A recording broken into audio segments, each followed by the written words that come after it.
Peut-être en achèterez-vous pendant ces soldes. Les plantes d'intérieur sont l'une des grandes tendances du moment, amplifiées avec les confinements. Chacun veut son ficus au point qu'une communauté de passionnés a fleuri sur la toile. Des boutiques spécialisées ont même été créées. C'est notre dossier ce soir, signé Claire Perrault et Yves Lédig. Qui a dit que le jardinage était réservé aux mamies? Sébastien Comte a 35 ans et il adore s'occuper de ses plantes vertes. Dans le salon, dans la cuisine, dans la chambre, il en a plus d'une centaine. Vous trouvez que c'est beaucoup? Non, moi si je pouvais en avoir encore plus, j'en aurais encore plus. La quantité, mais surtout la qualité. Sébastien a recentré sa collection sur les plantes rares. Arrosage, dépoussiérage pour favoriser la photosynthèse. Le soin des plantes lui apporte beaucoup de bien-être.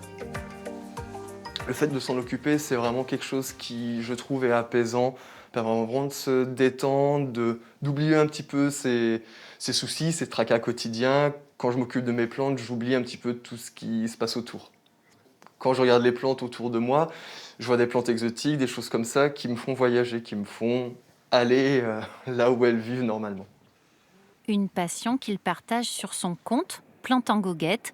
Conseils, dernières boutures, dernières acquisitions, les pages de Plantes Addicts fleurissent sur les réseaux sociaux. Autre signe de l'ampleur de cette tendance, le succès de la nouvelle enseigne strasbourgeoise consacrée aux plantes. Jennifer et Stéphane ont ouvert leur jardinerie urbaine au centre-ville, loin des zones commerciales, en plein confinement, et la clientèle en raffole.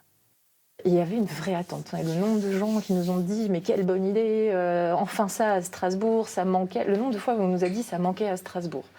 Parce qu'on est différent d'un fleuriste.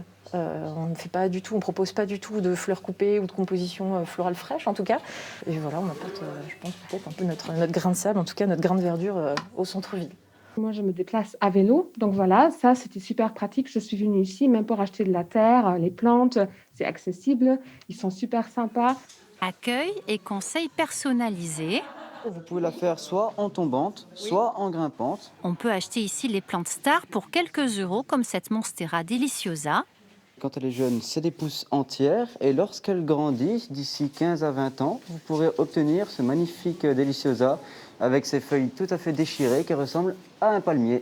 Mais vous pouvez aussi vous la procurer sur Troc ta plante. Cette communauté réunit 2000 passionnés en Alsace comme Samantha. Ils sont 90 000 en France. Leur activité favorite, s'échanger gratuitement des boutures, autrement dit des bébés plantes, car certaines variétés peuvent atteindre plusieurs centaines d'euros. Troc ta plante organise même de vrais événements. Il y a déjà eu des apéros boutures et même des après-midi où des personnes venaient s'échanger les boutures. Troquer sa plante, c'est pas que troquer la plante en fait. Au final, ça va être beaucoup d'échanges avec la personne. Du coup, ça fait du bien en fait à tout le monde. Les plantes, c'est la vie. Et si vous voulez vous lancer, Samantha donne son Marianta Kerkoevan à Mariegata et vous ne serez même pas obligé de prononcer son nom.